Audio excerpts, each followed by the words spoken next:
"Mommy, if Daddy forgot my birthday, does that mean he forgot me too?"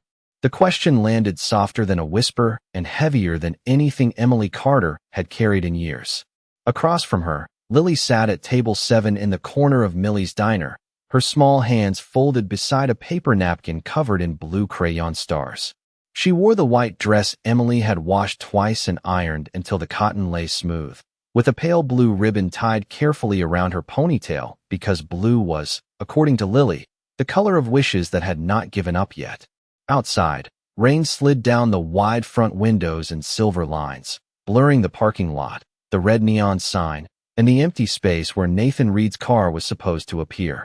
The diner smelled of grilled cheese, coffee, warm sugar, and wet wool from customers shaking off the storm at the door.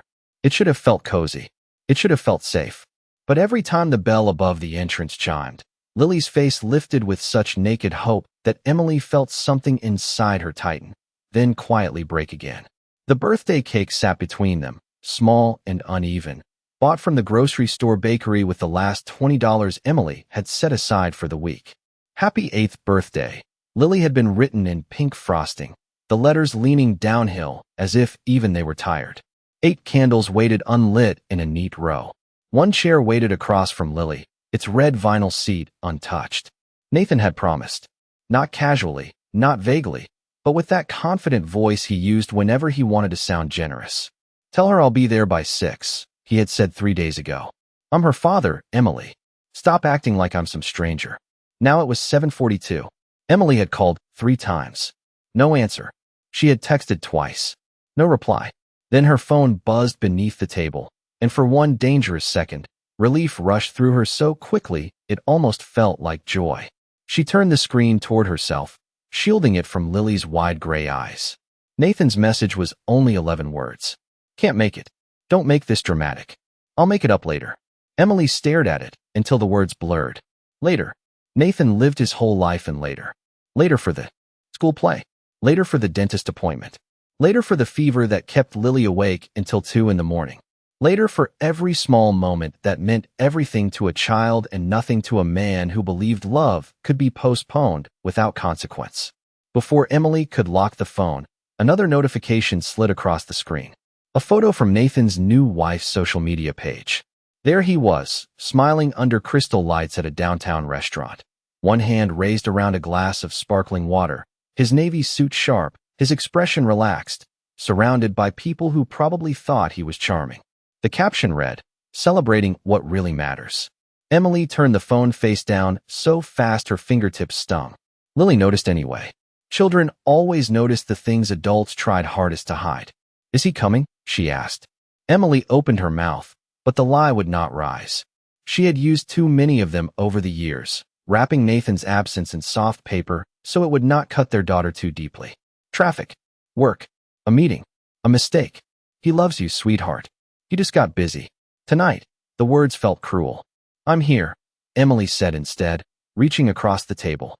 Lily nodded, trying to be brave in the way children do when they think their sadness is another burden their mother cannot afford. "We can still do the candles," she whispered. Emily lit them one by one. The flames trembled in the draft from the old ceiling vent, tiny golden bodies fighting to stay alive. Lily clasped her hands, closed her eyes, and made a wish she did not say out loud. But Emily knew. She had known since noon, when Lily placed a folded drawing in the empty chair and told her it was for Daddy when he came. The candles burned lower. Wax spotted the frosting. Finally, Lily leaned forward and blew them out alone. The diner kept moving around them, forks tapping plates, coffee pouring, low laughter rising from a booth near the window, but at table 7, the silence had its own weather. Then a shadow fell gently across the cake. Emily looked up. An older man stood beside their table, tall and neatly dressed in a dark overcoat still damp from the rain. His hair was silver at the temples, his face calm, his eyes carrying the kind of sorrow that did not ask to be noticed. She had seen him earlier in the last booth by the window, alone with a cup of black coffee, watching the storm as if waiting for an old memory to arrive. In his hands was a small velvet box. "Forgive me," he said, his voice low and careful. "I don't mean to intrude." Emily's hand moved instinctively toward Lily. "Can I help you?" The man looked at the little girl, not with pity, but with a tenderness so precise it made Emily's throat tighten. "Happy birthday, Lily." Lily blinked. "How do you know my name?" He placed the box on the table, not too close, as if even kindness needed permission. "Someone asked me to remember." Emily went still. Inside the box lay a silver bracelet, delicate as moonlight, engraved with Lily's birth date. The exact kind of bracelet Lily had once pointed to in a shop window months ago, then quickly said she did not need because she understood money better than any 8-year-old should. Emily's voice came out thin. "Who are you?" The man's eyes lifted to hers, and for one suspended moment, the rain, the diner, the forgotten cake, and the empty chair all seemed to hold their breath. "My name is James Whitmore," he said, "and your father asked me to give this to her when the world forgot to be kind." Emily did not touch the bracelet at first. She stared at the tiny silver circle resting inside the velvet box, as if it might vanish if she breathed too hard. Across the table, Lily had gone perfectly still, her birthday sadness caught somewhere between wonder and confusion.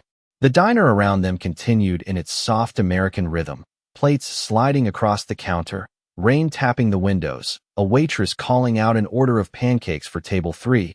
But Emily felt as if the whole room had narrowed to this stranger, this impossible gift, and the name of her father spoken by a man she had never met.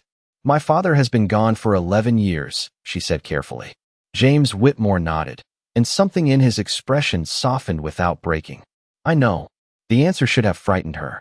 Instead, it opened a door in her memory she had kept locked, for so long that she had forgotten what waited behind it.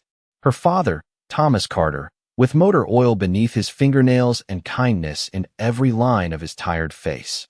Her father, who could fix an engine by listening to it for 10 seconds, who kept peppermint candies in the glove compartment of his old Ford pickup, who told Emily that quiet girls still had voices, even if the world made them feel too polite to use them. She remembered the night he died, the smell of hospital soap, the paper cup of vending machine coffee gone cold in her hand, the terrible, clean silence after the doctor left the room. She had been 22, too young to feel that alone, and 6 months later Nathan Reed walked into her life wearing a charcoal suit and a smile polished smooth enough to reflect whatever she wanted to believe. Back then, Nathan had seemed like shelter. He sent flowers to the small bakery where she worked. He praised her lemon cake, her patience, her softness. He told her she deserved a bigger life, and Emily, still grieving, mistook being chosen for being saved. By the time she understood the difference, she was already married, already trained to measure the temperature of a room by the set of his jaw. Nathan did not raise his voice often. He did not need to. Disappointment was his favorite language. A sigh when dinner was late. A small laugh when she mentioned opening her own bakery someday. A glance at her dress before a work event that said she had failed before they even left the house. "You are sweet, Emily," he would say, fastening his cuff links in the mirror. "But you have to understand how the real world works." After Lily was born, Emily thought tenderness might return to him. For a few weeks, he held the baby carefully, posed for pictures, accepted congratulations like awards. But the long nights annoyed him. The toys in the living room embarrassed him.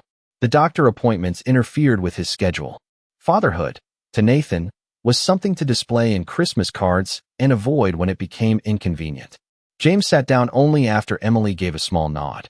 He kept both hands around his coffee cup, respectful, patient, as though he understood that truth could not be forced into a wounded room. "Your father helped me when I had nothing," he said.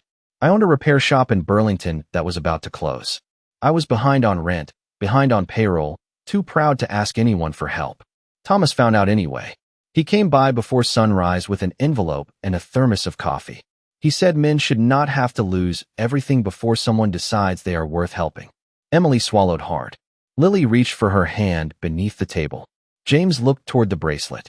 "Years later, when he became sick, he called me. He did not ask for repayment. He asked me to watch over you from a distance. He said you were stubborn about pain. He said you would smile even when your heart was carrying too much." Emily turned her face toward the window, but the rain only blurred her reflection into someone younger, someone who had once believed love meant enduring quietly. "Why now?" she asked. James took a folded photograph from the inside pocket of his coat and placed it beside the cake. In it, Thomas Carter stood beside a younger James in front of a small auto shop, both men squinting into sunlight, both smiling like the world had not yet taken its share from them. On the back, in her father's handwriting, were the words, "Take care of my girl if I am not there to remind her she matters." Emily pressed her fingers to her mouth. No tears fell, not yet. They gathered, hot and private, behind her eyes. Lily leaned closer to the photograph. "Is that Grandpa Tom?" Emily nodded. "Yes, baby. That is him." James's voice lowered. "I came tonight because I heard Nathan had missed too many things. Birthdays, school meetings, the little moments a child remembers long after adults pretend they were small." Emily should have defended Nathan out of habit, softened the truth, explained the schedule, the divorce, the complications. But Lily was tracing the engraved date on the bracelet with one fingertip, and Emily suddenly felt tired of protecting a man from the consequences of his own absence. "He was supposed to come," Lily whispered. James looked at her with steady eyes. "I know." It was not the gift that undid Emily. It was that answer. Not an excuse. Not a promise for later. Just someone acknowledging the small broken thing exactly as it was.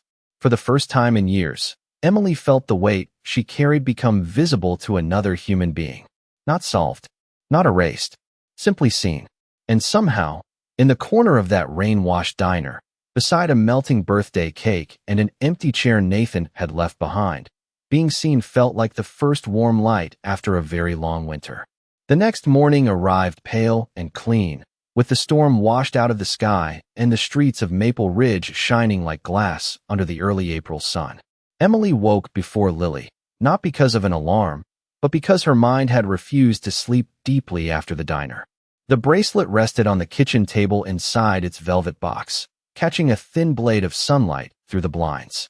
Beside it lay the photograph of Thomas Carter and James Whitmore, its corners softened with age, the handwriting on the back so unmistakably her father's that Emily had read it at least 20 times before midnight. "Take care of my girl if I am not there to remind her she matters." For years, Emily had believed her father left behind only memories, a few tools in a cardboard box, and the ache of unfinished conversations.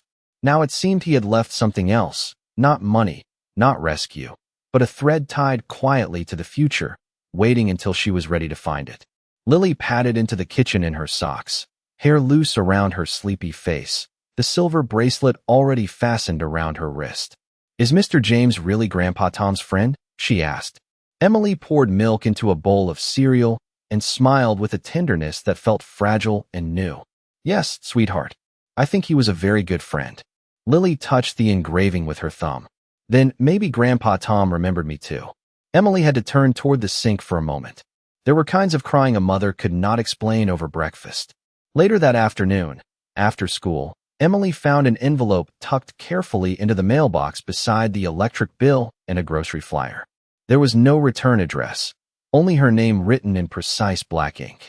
Inside was another photograph, this one, of the old Carter Bakery on Main Street, taken long before Emily was born.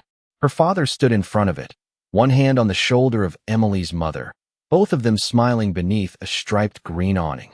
Emily remembered that awning from childhood in broken flashes, powdered sugar on glass shelves, her mother humming near the register, her father lifting her onto the counter after closing time so she could help count pennies.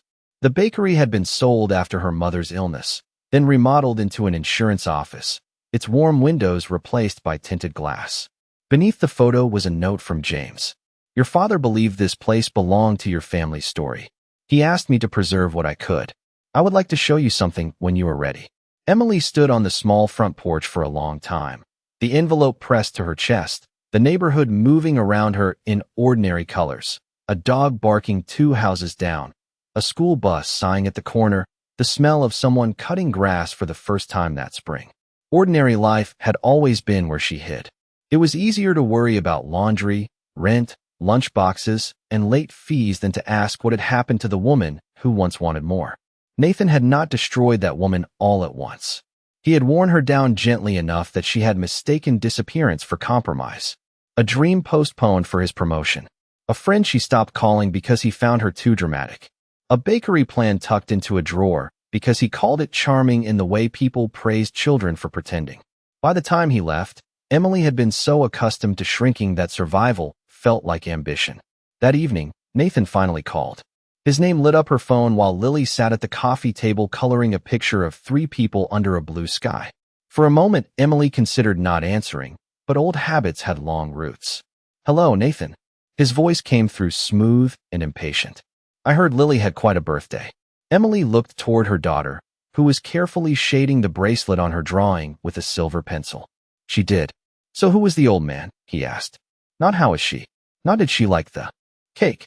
Not tell her I am sorry." Emily felt the difference settle in her bones like a final piece of evidence. "His name is James Whitmore." There was a pause, almost too small to notice, but Emily noticed everything Nathan tried to hide. "Whitmore," he repeated. "As in Whitmore Capital?" Emily did not answer right away. She had learned that silence made selfish people reveal themselves faster than questions did. Nathan cleared his throat. "Emily, you should be careful. Men like that do not just show up for no reason. I do not want strangers around my daughter." "My daughter."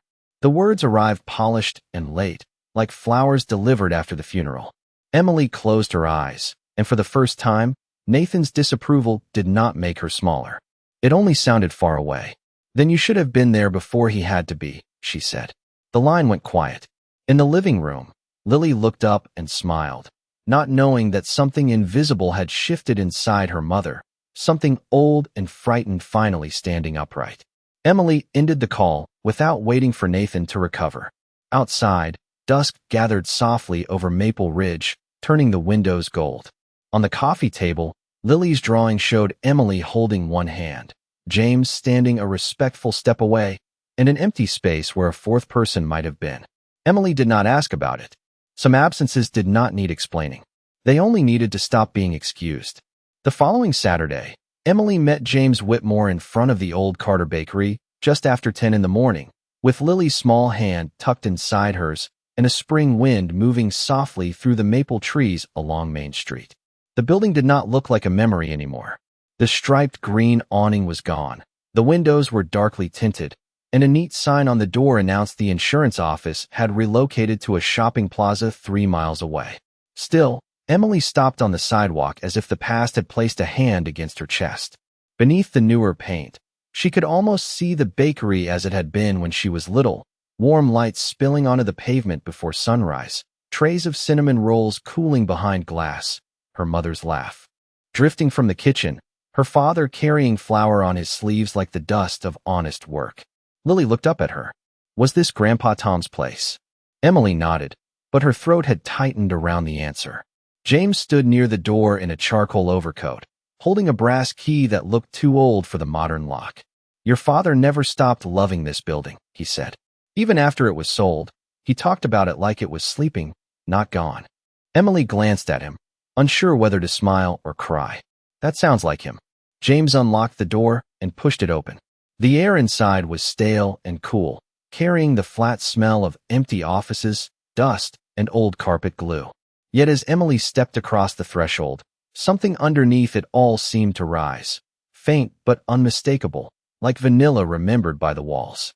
The front room had been stripped of its counters, divided by temporary partitions, and drained of color, but sunlight still entered from the high windows at the back, falling across the floor in the same golden rectangles she had chased with her shoes as a child. Lily wandered carefully, her bracelet glinting at her wrist. "It is bigger than I thought," she whispered. James watched Emily, not the room. "I bought it 5 years ago." Emily turned sharply. "You bought this building?" He nodded. "When the owner put it up for sale, I remembered what Thomas asked of me. I did not know if you would ever want it. I only knew it should not disappear before you had the choice." Choice. The word felt strange in Emily's chest. Nathan had given her options that were never truly options. Stay quiet or be difficult. Accept less or be ungrateful. Move on or be dramatic. But this was different. This was a door not pushed open for her, but held open beside her, waiting. James handed her a folder. Inside were inspection reports, tax documents, renovation estimates, and an unsigned lease with her name printed at the top. Emily Carter, Carter Bakery, and Tea Room. Her hands trembled as she turned the pages. "I cannot afford this." "You do not have to decide today," James said. "And you do not have to do it alone." Emily looked around the hollow room. For years, She had told herself she was practical. A bakery was too risky. Rent was too high. Equipment cost too much. Single mothers did not get to chase dreams that smelled like butter and sugar. But beneath every practical reason was Nathan's voice, smooth and dismissive, telling her that small dreams were embarrassing when they belonged to someone without power. Lily came back to her side, carrying something she had found near the back wall. It was an old wooden sign, dusty but intact, with faded letters carved deep into the grain. Carter's. Emily took it from her daughter, and the moment her fingers touched the worn wood, the years folded in on themselves. She was 7 again, standing on a stool while her father guided her hand over a bowl of frosting. She was 15, doing homework at the corner table while her mother packed cupcakes for a school fundraiser. She was 22, grieving so hard she let Nathan convince her that the past was something to escape instead of something to honor. James spoke gently. "Your father did not ask me to save you, Emily. He knew you would save yourself. He only asked me to make sure you had something solid beneath your feet when you finally stood up." Emily pressed the wooden sign to her chest. Lily slipped her arms around her mother's waist. Outside, cars passed along Main Street, ordinary and unaware, while inside the empty building a life Emily had buried began to breathe again. She did not say yes. Not yet. But for the first time in a very long time, when she imagined the future, Nathan's absence was not the shape of it. The room smelled of dust, old sunlight, and the faintest trace of sugar, and Emily realized some dreams did not die when people abandoned them. Some dreams simply waited, patient and quiet, for the woman who had once loved them to come home. Emily waited 3 days before calling James. She told herself she was being careful, that responsible mothers did not make life-changing decisions because sunlight had fallen beautifully across an empty room. She went to work at the little bookstore on Oak Street, packed Lily's lunches, paid the water bill, folded laundry warm from the dryer, and tried to return to the practical rhythm that had kept them afloat. But the old bakery followed her everywhere. It rose in the smell of cinnamon from the grocery store aisle. It appeared in the reflection of the bookstore window, where Emily saw not a tired woman in a faded cardigan, but a girl with flour on her hands and a dream she had once known by name. At night, after Lily fell asleep, Emily spread James's folder across the kitchen table. Renovation costs, equipment lists, permits, insurance. The numbers should have frightened her enough to close the folder forever. Instead, they looked strangely like a map. Hard, yes. Uncertain, yes. But real. On Thursday afternoon, Nathan came to the bookstore. The bell above the door gave its bright little chime, and Emily looked up from arranging a display of children's books to find him standing near the entrance in a tailored gray coat, his hair neat, his expression carrying that familiar blend of impatience and ownership. He did not belong among the narrow aisles, the paperbacks, the old wooden floors, the quiet customers moving with coffee in hand. Nathan belonged to glass offices, polished conference tables, rooms where people laughed at jokes before deciding whether they were funny. "Emily," he said, as if her name were a meeting he had decided to squeeze in. Her fingers tightened around a copy of Charlotte's Web. "Nathan, Lily is at school. I came to talk to you." He glanced around the bookstore with mild distaste, the same look he used to give their old apartment after Lily's toys spilled across the rug. Privately, if possible. Emily led him to the small reading nook in the back, where 2 armchairs sat beneath a framed print of a covered bridge. She did not sit. Neither did he. "I asked around," Nathan began. "James Whitmore is not some harmless old friend. He is one of the most influential private investors in New England." Emily watched him carefully. There it was. Not concern. Calculation. What does that have to do with Lily? Nathan's jaw shifted. "It has to do with boundaries. I do not like the idea of a billionaire inserting himself into our family." Our family. Emily almost smiled at the convenience of those words. For years, their family had been a responsibility he stepped around, a photo he posted when it served him, a school emergency he sent to voicemail. Now that James had a name powerful enough to unsettle him, Nathan had remembered ownership. "He knew my father," Emily said. "He was honoring a promise." Nathan gave a short, humorless laugh. "Come on, Emily. Men like Whitmore do not do anything without a reason. What did he offer you? Money? A house? Some fantasy business plan?" The words touched the folder in her mind, the old Carter sign, the room that smelled faintly of sugar. Emily felt the old reflex rise, the need to explain herself gently so Nathan would not turn cruel with embarrassment. But she was not in their old kitchen anymore. She was standing in a bookstore she had helped keep alive, with her own paycheck, her own keys, her own breath steady in her chest. "He offered me a choice," she said. Nathan's eyes narrowed. "You are not seriously thinking of opening that bakery again?" Again. The word revealed more than he meant it to. He remembered. He had always remembered. He simply chose to treat her dream like something too small to respect. "I have not decided," Emily said. "But if I do, it will not be because of you, and it will not be stopped by you."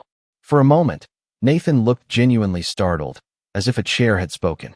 Then his face cooled into the familiar mask. "Be careful. Lily needs stability, not some sentimental project funded by a stranger." Emily looked past him toward the front window, where afternoon light fell across stacks of children's stories. All those brave little heroes walking into forests, storms, and impossible places. "Lily needs a mother who remembers who she is," she said softly. "That is stability too." Nathan opened his mouth, then closed it. There was nothing dramatic in his silence, no grand collapse, no public shame. Only a man realizing that the voice he had once lowered with a sigh no longer bent so easily. When he left, the bell above the door chimed again, brighter than before. Emily stood alone in the reading nook, her hands trembling only after he was gone. Then she took out her phone and called James. When he answered, she looked at the sunlight on the floor and heard her father's old voice somewhere beneath it, patient as bread rising in a warm kitchen. "I would like to see the bakery again," she said. "And this time, I want to bring a notebook." The second time Emily entered the old bakery, she carried a yellow legal pad, 2 sharpened pencils, and a fear so familiar it almost felt like a relative walking beside her. James had arranged for the electricity to be turned on, and the building no longer felt abandoned. Ceiling lights hummed softly above the empty front room, revealing scuffed floors, pale walls, and the dusty outline where old counters had once stood. Lily knelt near the front window with a box of colored pencils, drawing what she believed the bakery should look like. Pink cupcakes in the case, blue curtains, a small table by the door where customers could sit with hot chocolate, and a tiny sign that said Grandma's Corner, because Emily had told her that her grandmother used to read recipes aloud from a red notebook in the mornings. Emily walked slowly through the space, writing measurements, making lists, forcing her mind to stay practical. 6 display cases, 1 commercial oven, plumbing inspection, health department permit, outdoor signage. The numbers still frightened her, but fear was beginning to share the room with something else. Possibility. James stood near the back wall, reviewing an estimate from a local contractor named Paul Jenkins, a kind-eyed man who had known Thomas Carter and insisted he could restore the original wood floor if they were patient. "Your father sanded these boards himself," Paul said, tapping one boot gently against the floor. "He used to say a place where people bought birthday cakes ought to feel like home before the first bite." Emily smiled down at her notes, and the ache that followed was almost sweet. For years, memories of her father had been sharp-edged, painful to touch. Now they were changing shape. They were becoming instructions, ingredients, evidence. Around noon, James left to take a call outside, and Emily wandered into the back kitchen alone. This was where the bakery still felt most alive. The walls were bare, the appliances gone, but the old prep table remained, scarred and heavy, pushed against the far corner under a high window. Emily ran her hand over the surface, tracing knife marks and worn patches in the wood. She remembered standing at that table on a stool, her father beside her, both of them dusted in flour as if caught in a soft snowfall. "Do not rush the dough, Em," he would say. "Good things rise when they are given warmth and time." Nathan had hated sayings like that. He called them country wisdom, made it sound cute and useless. He preferred speed, scale, leverage, clean numbers on a screen. In the beginning, Emily had admired his certainty. He could walk into any room and make people lean toward him. He knew which fork to use at fundraisers, which investors to flatter, which stories to tell about his modest beginnings, even though his parents had paid for college and his first apartment. When he chose Emily, everyone said she was lucky. She believed them. At first, he praised her gentleness. Then he corrected it. He liked that she listened, until he decided she had no opinions. He liked that she cared, until caring became neediness. He liked her bakery dream, until they married and he started calling it impractical. "You are not thinking like a partner," he had told her once, standing in their kitchen while Lily slept in the next room. "You are thinking like a girl playing shop." Emily had laughed then, softly, because she did not know what else to do with humiliation when it came dressed as advice. That night, after he went to bed, she folded her business plan into thirds and slid it behind the cookbooks. She never showed it to him again. The memory rose so clearly now that Emily had to grip the edge of the prep table, not because it broke her, but because she could finally see it without bending beneath it. Nathan had not been the gatekeeper of reality. He had only been a man afraid of anything in her that did not revolve around him. "Mom." Lily's voice floated from the doorway. Emily turned quickly, wiping her hands on her jeans though there was no flour on them. Lily stepped inside, holding up her drawing. "Mr. James said maybe we can have a shelf for books too, because you work at a bookstore and bakeries should have stories." Emily looked at the picture. In the window, Lily had drawn 3 figures behind a counter: herself, Emily, and a tall silver-haired man standing a careful distance away. There was no empty space this time. "That is a beautiful idea," Emily said, her voice catching. Lily studied her face. "Are you scared?" Emily knelt so they were eye to eye. She wanted to say no, to be the kind of mother who made bravery look effortless. But Lily had been given enough softened truths. "Yes," Emily said. "A little." Lily touched the bracelet at her wrist, then placed her small hand over Emily's. "Grandpa Tom said good things need warmth and time, right?" Emily stared at her daughter, stunned by the echo. Then she laughed, the sound breaking through the old kitchen like a window opening. Outside, James stood on the sidewalk, his phone lowered, watching through the glass with a quiet smile. Emily picked up her pencil again. For the first time, the legal pad did not look like a list of reasons to fail. It looked like the beginning of a recipe. By the end of April, the old Carter Bakery had stopped looking like a forgotten office and started looking like a place people slowed down to notice. The tinted film came off the front windows first, peeled away in long gray strips until sunlight poured through the glass with a generosity Emily had almost forgotten rooms could hold. Paul Jenkins and his crew sanded the floors for 3 days, releasing the warm scent of old pine into the air, and when the dust settled, the boards glowed honey gold beneath their first coat of finish. Lily came after school with her backpack and sat on an overturned bucket, doing spelling homework while Emily chose paint colors from small paper cards spread across the counter. Cream for the walls, soft green for the trim, a blue front door because Lily insisted every wish deserved a color. James came most afternoons, never taking over, never raising his voice, never behaving as if his money made him the owner of Emily's courage. He brought coffee in cardboard cups, reviewed invoices when she asked, and stood quietly aside when she needed to make decisions herself. That was what unsettled Emily most at first. Nathan had always confused help with control. If he paid for dinner, he chose the restaurant. If he gave advice, he expected obedience. If he did something kind, he kept the receipt in his voice. James did none of that. When Emily changed the floor plan to add a reading shelf near the window, he simply nodded and said, "That sounds like you." Those 4 words stayed with her longer than any compliment Nathan had ever given. On a Friday afternoon, while Lily carefully arranged donated children's books on a temporary shelf, Emily found the old red recipe notebook in a sealed plastic bin James had brought from storage. It had belonged to her mother. The cover was faded, the spine cracked, and several pages were stained with vanilla, cocoa, and fingerprints from a life lived in kitchens. Emily sat on the floor and opened it carefully. There were recipes for peach hand pies, maple cookies, lemon pound cake, and cinnamon rolls with cream cheese frosting. In the margins, her mother had written notes in blue ink. "Add more zest if Thomas had a hard day." Emily laughed once, then covered her mouth as tears slipped free before she could stop them.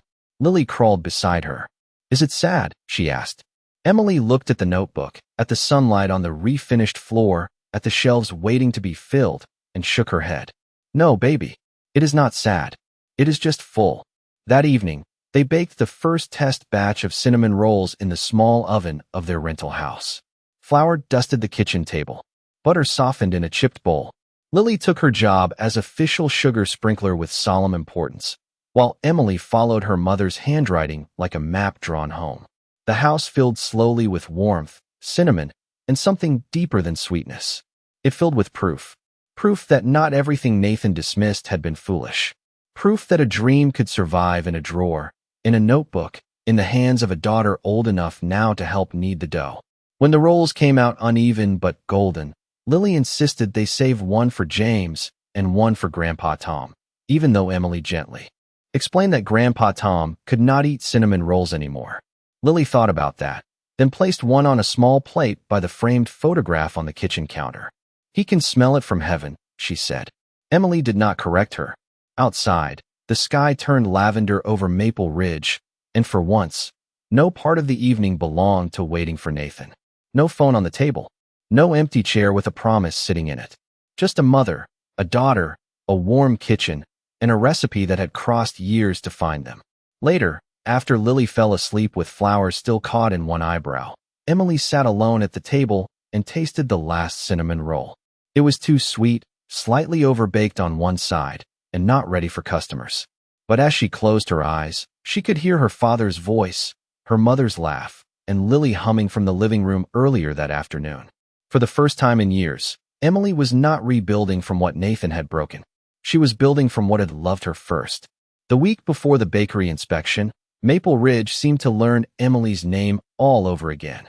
People who had walked past her for years without more than a polite nod began stopping outside the blue front door, peering through the glass at the soft green trim, the restored wooden floors, the row of empty display cases waiting like promises. Mrs. Donnelly from the flower shop brought a potted rosemary plant for the windowsill. Coach Miller from Lily's school offered to hang the outdoor sign.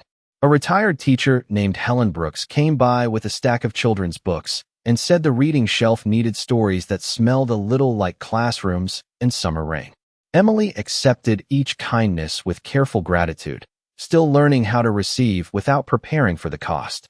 Nathan heard about it, of course. In a town like Maple Ridge, news traveled faster than weather. He called twice, then sent a message asking whether she had considered how this would affect Lily's routine.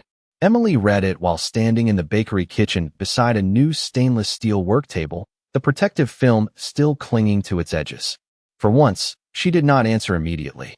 She measured flour instead. She checked the oven temperature. She taught Lily how to crack eggs into a separate bowl so shells would not end up in the batter.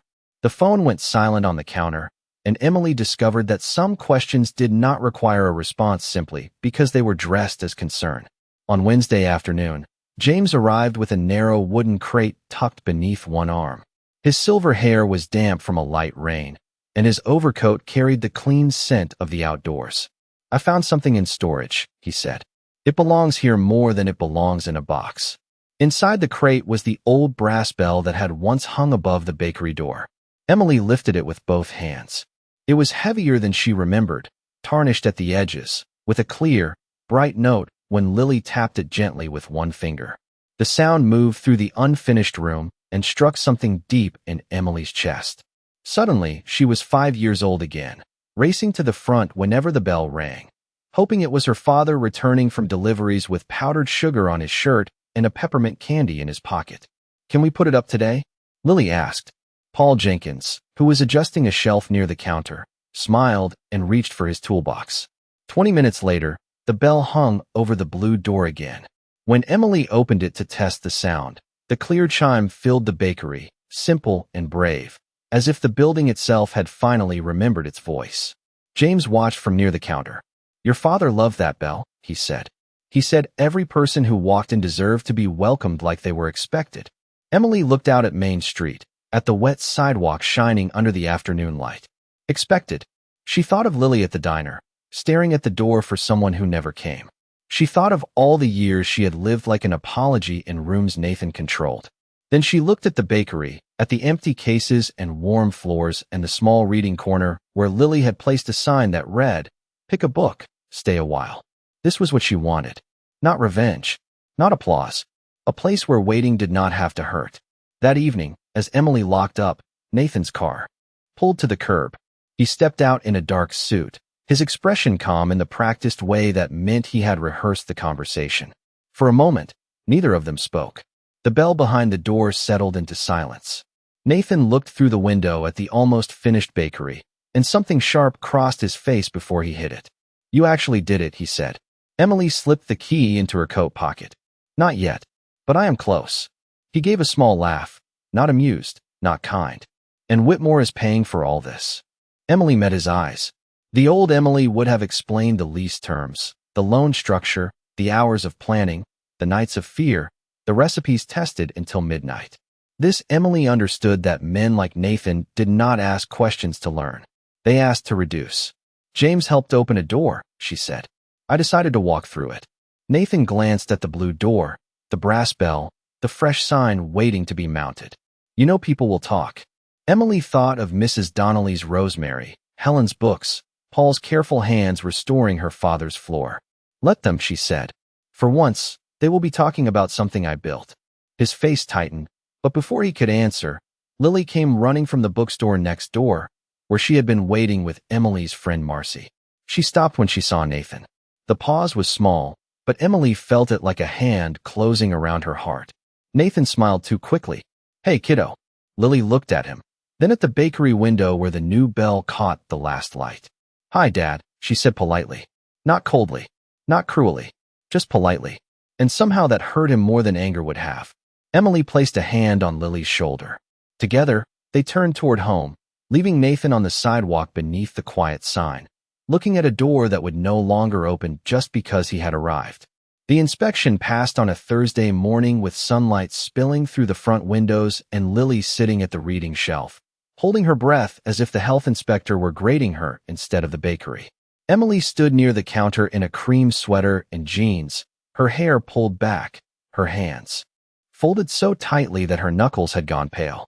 The inspector, a serious woman named Denise Harper with silver glasses and a clipboard tucked against her hip, walked slowly through the kitchen, checked the sinks, tested the refrigerator temperature, reviewed the permits, and finally looked up with the faintest smile.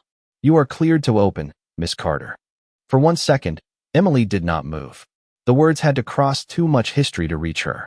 Then Lily jumped off the stool with a little gasp. Paul Jenkins clapped once from near the doorway, and James Whitmore lowered his head as if he were privately thanking someone who was not in the room. Emily signed the final form with a hand that trembled, but her name looked steady on the paper. Emily Carter. Not Mrs. Reed.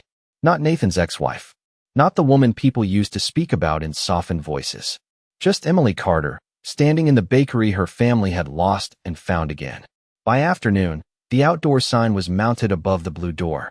Carter's Bakery and Tea Room. The letters were painted deep green, simple and proud, with a small brass light fixed above them. When the light clicked on at dusk, people across Main Street turned to look. Mrs. Donnelly came out of the flower shop and pressed both hands over her heart. Helen Brooks took a picture for the community page.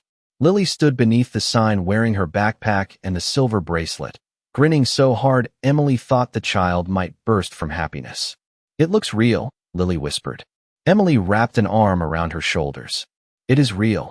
That night, they held a quiet practice opening for a few neighbors who had helped along the way. The display case was not full, but it was honest. Cinnamon rolls, lemon bars, maple cookies, blueberry muffins, and a single round cake with cream-colored frosting and tiny blue flowers Lily had insisted on piping herself. The bell chimed again and again as people came in, bringing laughter, wet umbrellas, small gifts, and stories about Thomas Carter that Emily had never heard. One man remembered how Thomas once delivered a birthday cake through a snowstorm because a little boy had cried over the thought of blowing out candles without one. A woman from the library remembered Emily's mother slipping free cookies into book bags during summer reading week. Every story settled into the room like another warm lamp being turned on.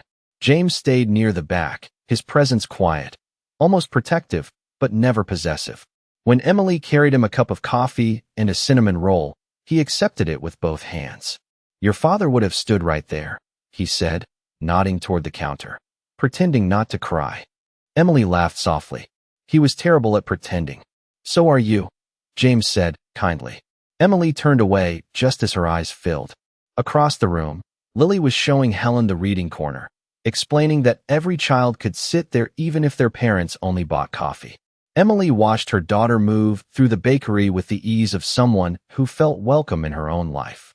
That was when her phone vibrated in her apron pocket. Nathan. For a moment, she considered ignoring it. Then she stepped into the small hallway near the kitchen and answered. Hello. His voice came through clipped and controlled. So it is official now. Emily looked through the doorway at the bakery, at the people eating her mother's recipes under her father's sign. Yes. You should have told me before putting Lily's name all over social media. Emily frowned. I did not post anything about Lily. Other people did, he said. Do you understand how this looks? Like you are building some public story with Whitmore as the hero and me as the villain. There it was again, the center of Nathan's universe. How things looked. Not Lily's joy. Not Emily's work. Not the fact that he had missed the first real celebration their daughter had felt in months. This is not about you, Emily said. The sentence came out quietly, but it changed the air around her. Nathan went silent. Emily could picture him standing in his sleek kitchen, angry not because he had lost something tender, but because the world might notice he had not taken care of it. I want to see Lily this weekend, he said at last. Emily closed her eyes. In the dining room, the bell chimed, and Lily's laughter rose above the sound. She has her spring recital on Saturday, Emily said. At 2 o'clock. She has been practicing for weeks. Nathan exhaled. Fine. Send me the address. Fine. Emily almost corrected him, almost asked him to sound grateful, almost begged him not to disappoint Lily again. But begging belonged to another version of her. I will send it, she said. And Nathan? What? Do not come for appearances. Come because she matters. She ended the call before he could answer. Then she stood in the hallway for a moment, one hand resting against the wall, listening to the bakery breathe around her. When she returned, Lily looked up from the reading corner. Is everything okay? Emily smiled, and this time it was not armor. Yes, baby. Everything is opening. Saturday arrived with the strange brightness of a day that did not know how much was resting on it.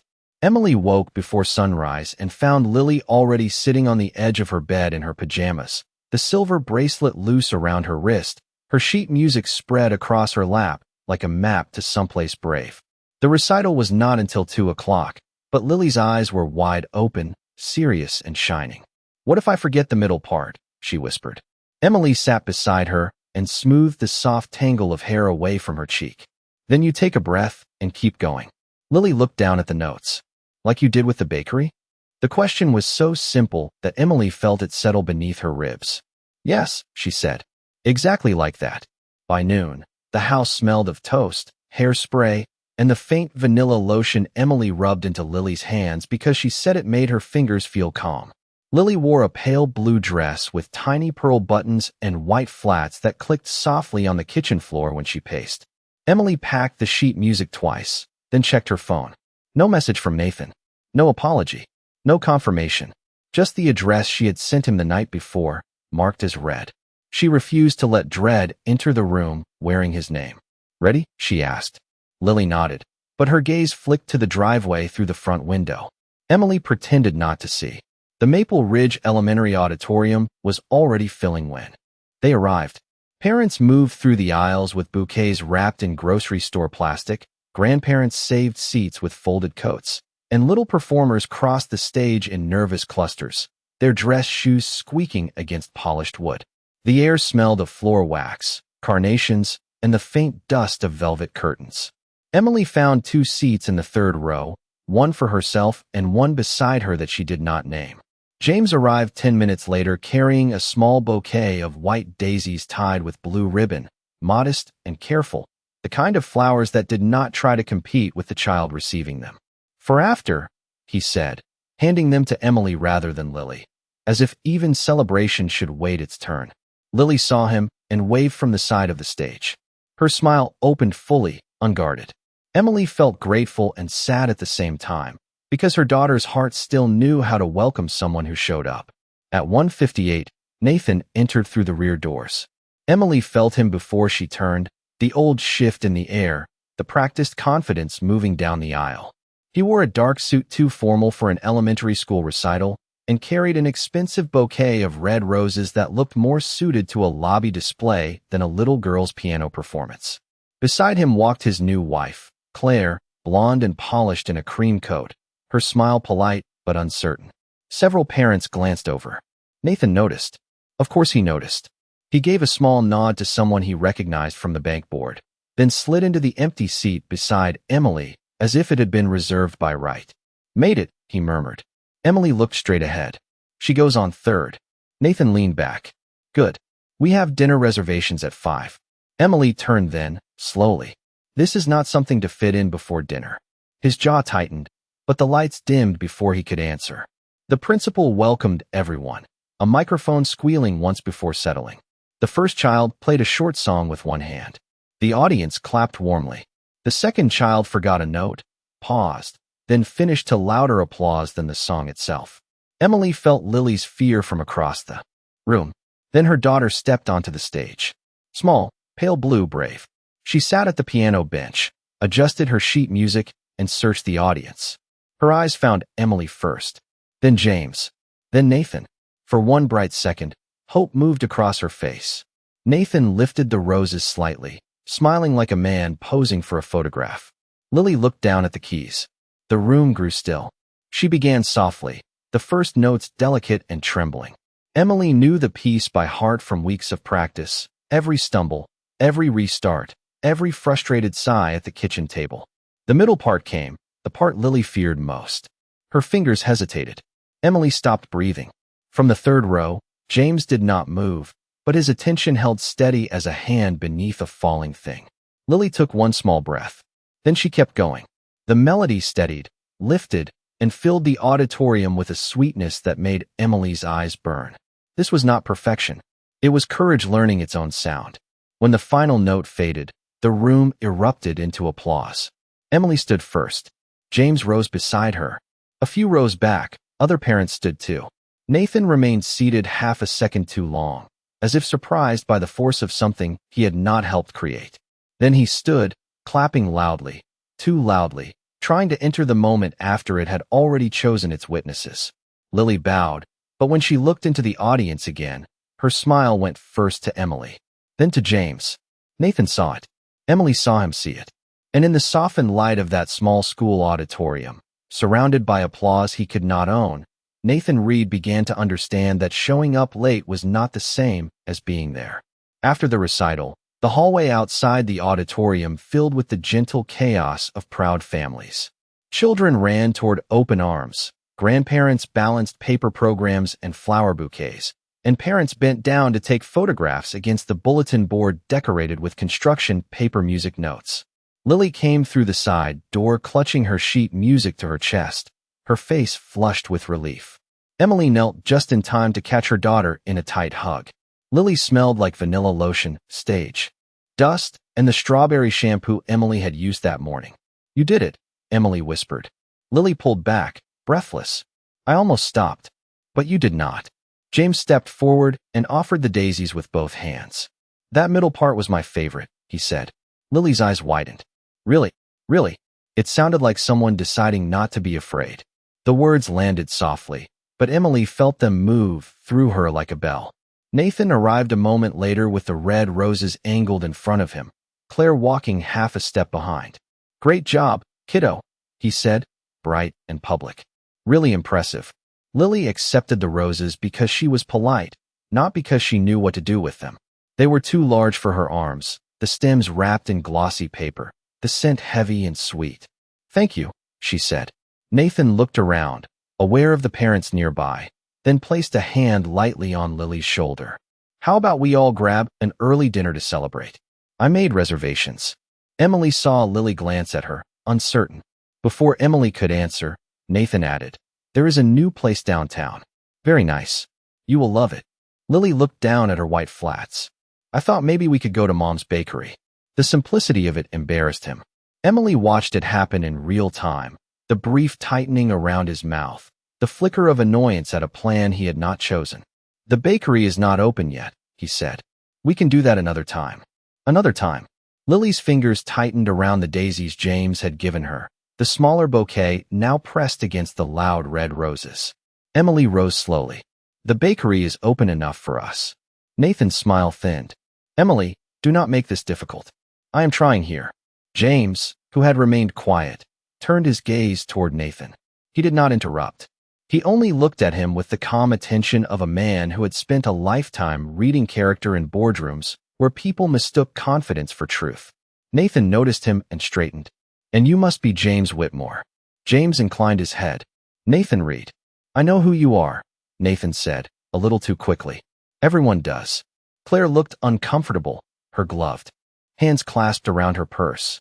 Emily felt the hallway listening, not openly, but in the way public spaces listened when old wounds spoke in careful voices. Nathan lowered his tone. "I appreciate whatever you think you are doing for Emily and Lily, but this is a family matter." James looked briefly at Lily, then back at Nathan. "Family is not a title. It is a record." The words were not loud, but they made the air still. Nathan's face hardened. "You do not know anything about my family." James reached into the inside pocket of his coat and took out a slim leather folder. He did not hand it to Nathan. He simply held it at his side, as if the truth did not need theatrics. "I know about the birthday dinners missed. The school conferences declined. The medical forms left unsigned until Emily found another way. I know about the night Lily had a fever of 103 degrees and Emily called you 4 times before driving 32 miles to the urgent care alone." Emily's breath caught. Lily looked up, confused by the adult weight gathering around her name. James's voice remained gentle, almost sorrowful. "I know because Emily's father asked me to watch from a distance. And because absence leaves records, Mr. Reed, even when men like you call it being busy." Nathan looked at Emily, betrayal flashing across his face, as if she had exposed him instead of surviving him. "You kept files on me?" Emily shook her head. "No, I kept going." Claire's eyes lowered. For the first time, she seemed to see not a bitter ex-wife, not a complicated past, but a mother standing beside a child with too many practiced disappointments. Nathan tried to recover, turning toward Lily with his polished smile. "Sweetheart, your dad is here now. That is what matters." Lily stared at him. The roses trembled slightly in her arms. "You called my song the wrong name," she said. Nathan blinked. "What?" "In the car last week, Mom told you it was the Little River. You called it the Bluebird song today." Her voice was not angry. It was worse. It was factual. Nathan opened his mouth, but no answer came. Around them, families continued moving, but the hallway seemed quieter than before. Lily gently handed the red roses back to him. "They are pretty," she said, "but I want to go to the bakery." Emily felt tears rise, but she held them back, not out of shame, but because this moment belonged to Lily's courage, not her mother's grief. James stepped aside, making room, never claiming the space. Emily took Lily's hand. Together they walked toward the exit, the daisies swinging softly between them. Behind them, Nathan stood with the expensive roses in his arms, surrounded by applause programs, polished floors, and the sharp knowledge that his daughter had not rejected a gift. She had simply chosen the place where she felt remembered. The walk from the school parking lot to Carter's Bakery took less than 10 minutes. But to Emily it felt like crossing from one life into another. Lily held her hand the whole way, the daisies tucked carefully against her blue dress, the red roses left behind in Nathan's arms without ceremony. James walked a few steps behind them, close enough to be present, far enough to let the moment belong to mother and daughter. Maple Ridge was bright with Saturday afternoon sunlight, the sidewalks busy with families leaving the recital, the air carrying the smell of cut grass, car exhaust, and the first warm hint of summer. When they reached the bakery, Lily ran ahead and opened the blue door herself. The brass bell rang clear above her head, and the sound seemed to lift every shadow from the room. Emily had not planned a celebration. There were only leftover lemon bars from the practice opening, a plate of maple cookies under a glass dome, and half a pitcher of lemonade in the refrigerator. But Lily placed her daisies in a mason jar by the register, set her sheet music beside them, and declared it the best party she had ever had. Emily laughed, really laughed, the kind of sound she used to think had left her for good. James made coffee. Lily chose 3 cookies and insisted they sit at the small table by the front window, where the afternoon light turned the wooden floor honey gold. For several minutes, they did not speak about Nathan. They spoke about the recital, about how Lily had almost forgotten the middle part, about how the piano bench was too slippery, about how Mrs. Harper's little boy had bowed in the wrong direction and made everyone smile. The ordinary details gathered around them like blankets. Then Lily grew quiet. She touched the silver bracelet at her wrist, turning it until the engraved date caught the light. Did Grandpa Tom know Daddy would forget things? She asked. Emily felt the question enter the room and settle on every surface. James looked down into his coffee, giving Emily the first right to answer. She chose her words carefully, not because Lily was fragile, but because children deserve truth without bitterness. I think Grandpa Tom knew that sometimes people who should love us, well, do not know how to show up the way we need them to. Lily considered that. Is Daddy bad? Emily's throat tightened. It would have been easy to let Pain answer. It would have been easy to hand Lily a simple villain, so her confusion had somewhere to go. But Emily had spent too many years living under someone else's version of the truth to give her daughter anything less than honesty. Your dad has made choices that hurt you, she said softly. That is true. And it is also true that you are not hard to love. His choices are not your fault. Lily's eyes filled, but she did not cry. She looked older in that moment, and Emily hated Nathan a little for every silence that had asked their child to grow around it. James set his cup down. When your grandfather asked me to remember your family, he was not asking me to replace anyone, he said. He was asking me to make sure you both knew your story did not end where someone else stopped reading. Lily looked at him. So you remembered us because Grandpa Tom loved Mom? James smiled, and there was a shine in his eyes that made his voice softer. Yes, and because love, the real kind, keeps its promises even after a long time. Outside the window, a dark car slowed near the curb. Emily saw Nathan behind the wheel, Claire beside him. Both faces turned toward the bakery. For a second, the old fear moved through her body. Then Lily leaned against her shoulder, warm and real, and the fear passed. Nathan did not come in. He sat there long enough to see them at the table, Lily with crumbs on her fingers, James listening while she explained the recital again, Emily beneath her family's sign with her hand resting near the old recipe notebook. Maybe from the street, it looked like he had been erased. But Emily knew the truth was quieter than that. No one had erased Nathan. He had simply left too many blank spaces, and life, mercifully, had begun to fill them with people who stayed. After a moment, the car pulled away. Lily did not notice. She was busy drawing a music note on a napkin for the reading shelf. Emily watched the car disappear down Main Street, then turned back to the small table, the daisies, the cookies, the sunlight. Nothing dramatic happened. No one raised a voice. No one chased after him. The victory was smaller and greater than that. It was a child finishing her cookie without checking the door. It was a mother breathing without waiting for the next disappointment. It was a bell over a blue door welcoming only those who truly meant to enter. On Monday morning, Carter's Bakery and Tea Room opened for its first real day of business. Emily arrived before sunrise, while Main Street was still blue with early quiet, and the shop windows across the road reflected the last silver pieces of night. She unlocked the blue door with hands that no longer shook, and the brass bell chimed above her like a blessing returning to its rightful place. For a moment, she stood in the dark bakery and listened. The refrigerators hummed softly. The old floor settled beneath her shoes. Somewhere in the back, the first batch of cinnamon roll dough waited under a clean towel, rising slowly in the warm kitchen the way her father always said good things should. Emily turned on the lights one by one, and the room came alive in layers. Cream walls, green trim, glass cases, the reading shelf by the window, Lily's little sign that said, "Pick a book, stay a while." The framed photograph of Thomas Carter rested behind the counter beside her mother's red recipe notebook, and beneath it sat the small plate Lily had chosen for the first cookie of opening day. By 7 o'clock, the bakery smelled of cinnamon, lemon, coffee, and fresh bread. By 7:30, Mrs. Donnelly was waiting outside with flowers. By 8, the bell began ringing and did not stop for nearly an hour. People came in with smiles, with memories, with $5 bills folded in their palms, with children pressing noses to the display case. Emily moved through it all in a white apron, filling boxes, pouring coffee, answering questions, laughing when the register drawer stuck, kneeling when Lily asked where to place the blueberry muffins. James arrived quietly after the first rush, dressed in his usual dark coat, and took a seat near the window with a cup of coffee he paid for despite Emily telling him not to. He did not look like a benefactor surveying an investment. He looked like a man keeping a promise. Near noon, a small envelope appeared beneath the front door.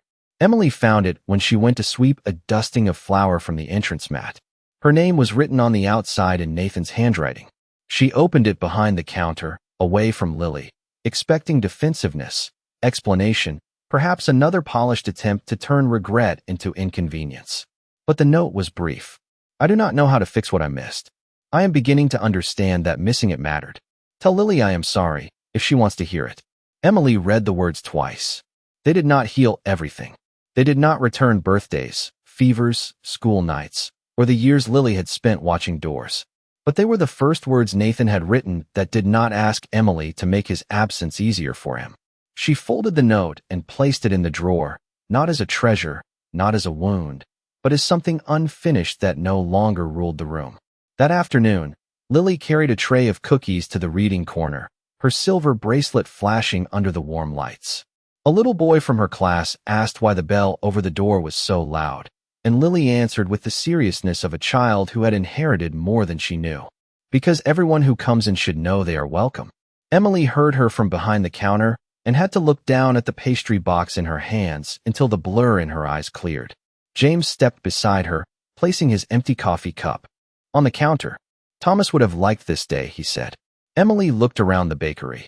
The full tables, the children reading by the window, the sunlight lying across the restored floor, her daughter laughing without checking whether anyone was missing. I think he is here, she said. James nodded, and for a while they stood together in the gentle noise of a life restored. That evening, after the last customer left and the bell gave its final soft chime, Emily and Lily sat at table 7. The same old diner table number Lily had insisted they paint onto a small wooden plaque for the bakery's corner table. They shared one cinnamon roll with 2 forks. Outside, Main Street glowed under street lamps, ordinary and beautiful. Lily leaned against her mother's shoulder, sleepy and sugared. Was today perfect? She asked. Emily kissed the top of her head. No, she said softly. It was real. That is better. Lily thought about that, then smiled. In the quiet bakery, beneath the photograph of the grandfather who remembered, beside the man who kept his promise, Emily finally understood that revenge had never been the point. Nathan had forgotten moments he could never fully reclaim. But Lily had been remembered. Emily had been remembered. Their story had been remembered. And sometimes, that was how dignity returned, not with thunder, not with spectacle, but with a blue door opening, a bell ringing, and a woman no longer waiting for someone else to decide she mattered.